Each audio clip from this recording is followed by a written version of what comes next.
Magluwas sa paglutang patay sang sospek sa kasilingan sa Airport Mandurriao, Iloilo City, sang gabi sang Hunyo 20. May mga daan naman ini nga kaso kag reklamo nga ginpangatubang.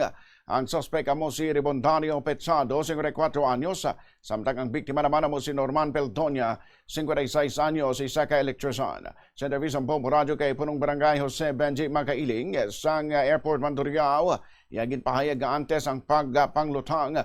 May nauna ng kaso nga ginkaolamira ng sospek.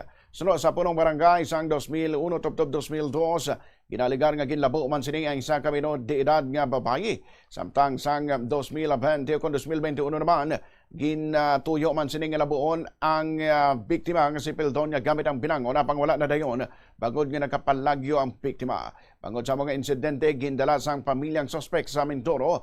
Apang sang 2024, nagbalik kiniliwat sa Barangay Airport agud didto magtiner. Nagdugang naman ang kabalaka sa mga residente sa insidente matapos silang nga ma-review sa CCTV footage nga matapos ang krimen nga ginimo sang sospek.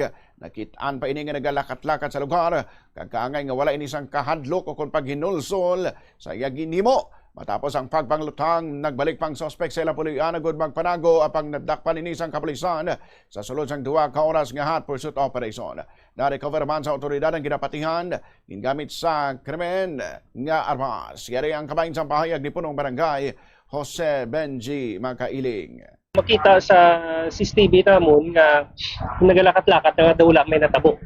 Pero before sida, may commotion nga natabo. Suno sa palibot, no? Actually may nakakita daw tatlo, no? Suno sa ila ang witness number 1 nga ginkuha namon. Nakita nga nagapukutay, nagaagaway sa kusil. Ang ikaduha nga witness, same sila sang statement sang witness sa number 1.